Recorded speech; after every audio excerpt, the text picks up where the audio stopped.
Good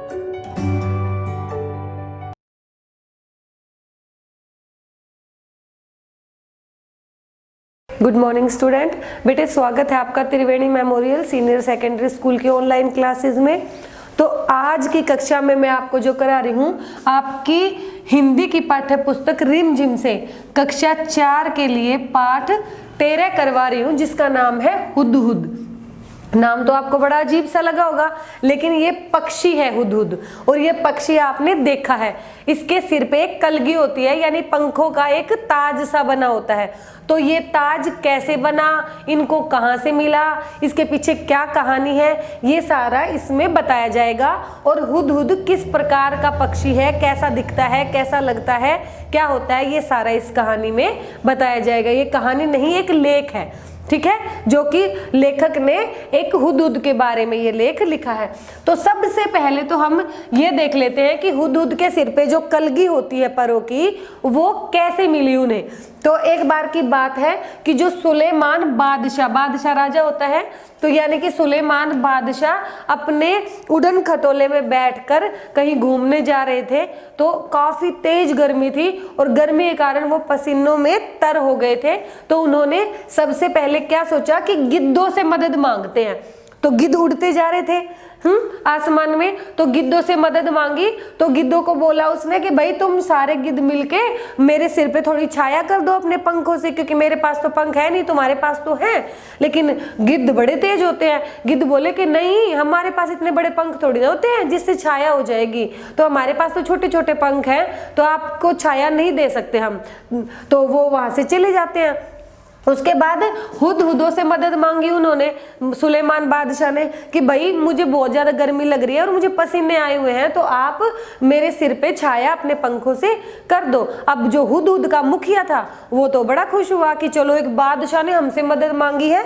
तो वो खुश होके उसने अपने सारे हुदहुदों को इकट्ठा किया, क्योंकि आप देखते हो ना, पक्षी है या कोई बंदर है या डोगी है, इनकी अपनी आवाजें होती हैं। जब ये तेज तेज आवाजें करते हैं ना, तो इनसे रिलेटेड, इनकी प्रजाति से रिलेटेड जितने भी जीव होते हैं वो इकट्ठा हो जाते हैं। तो सारे हुदहुदों को उन्होंने आवाज करके इकट्ठा कर लिया। और हुदहुदों ने कैसे मदद की, इकट्ठे होके सुलेमान बादशाह के सिर पे अपने परों को फैला दिया और वो उसके सिर पे छाया कर दी, जिससे जो सुलेमान बादशाह है वो बहुत ही खुश हुए।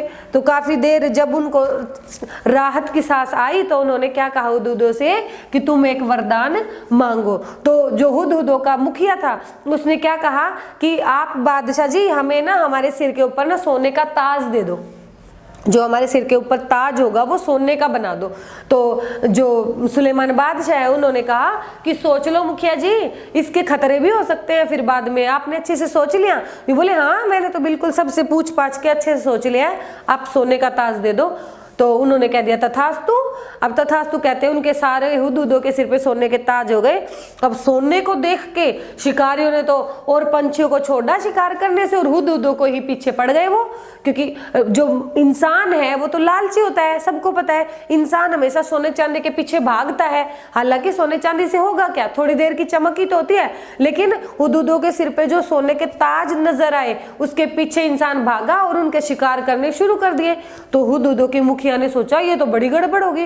वो भागा भागा सुलेमान बादशाह के पास गया और कहा कि बादशाह जी, हमारे सिर पे जो सोने का ताज है ना, ये तो, इससे तो हमारी प्रजाति खत्म हो जाएगी, लोग हमें मार मार के हमारे सिर का ताज लेने लग गए हैं, सोना इकट्ठा करने लग गए हैं।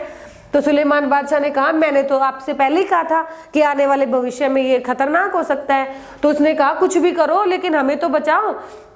तो तब से सुलेमान बादशाह ने उन्हें वरदान दिया कि मैं ताज तो वापस ले नहीं सकता, क्योंकि वो वरदान वापस नहीं लिया जा सकता, हाँ लेकिन उसको परिवर्तन कर सकता हूँ कि आपका जो सोने का ताज है ना, वो आज से सुंदर सुंदर पंखों का ताज हो जाएगा।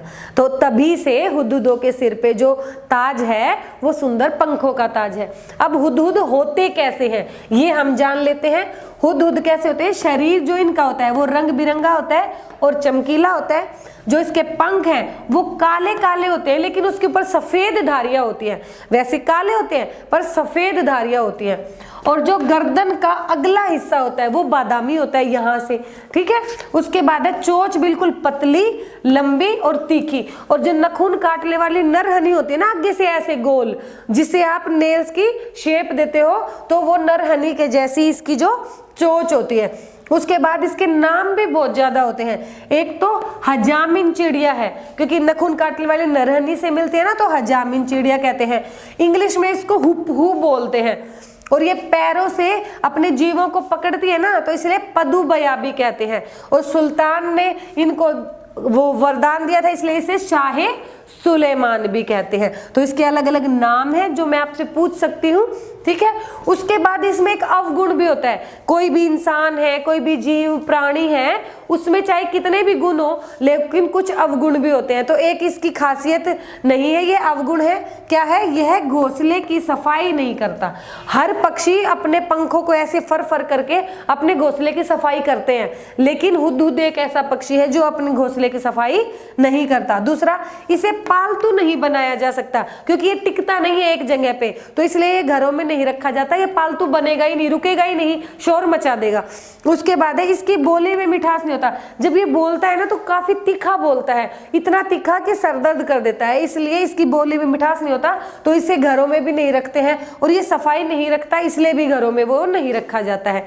तो इसकी ये अवगुण भी है और इसके ये गुण भी है, इसके नाम भी हैं, और कैसे इनकी कलगी मिली ये भी मैंने आपको बताया। तो मुझे उम्मीद है ये लेख आपको अच्छा लगा।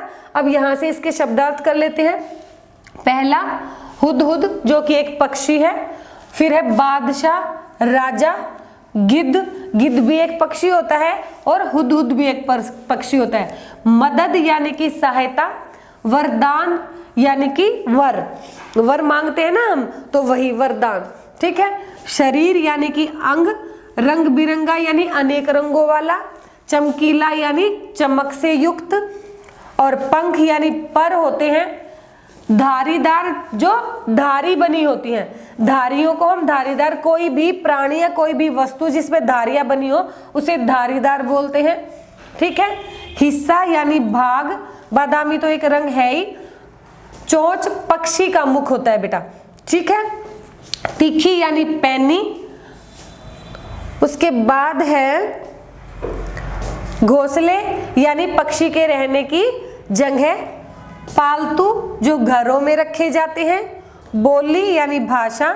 मिठास यानी जिसमें जो मीठी वस्तु है, मीठी वस्तु के अंदर होने वाला भाव या मीठी वस्तु के अंदर रहने वाला रस, वो मिठास कहलाता है, ठीक है। अब आ जाते हैं हम इसके प्रश्न उत्तर पर। प्रश्न उत्तर है, हुदहुद लेख में किस बादशाह के बारे में बताया गया है? तो हुदहुद लेख में सुलेमान बादशाह के बारे में बताया गया है। सुलेमान बादशाह ने किस किस से मदद मांगी? सुलेमान बादशाह ने पहले गिद्धों से मदद मांगी, जबकि गिद्धों ने मदद करने से मना कर दी, लेकिन उसने दूसरी बार हुदहुदों से मदद मांगी और हुदहुदों ने उनसे मदद उनको दे दी।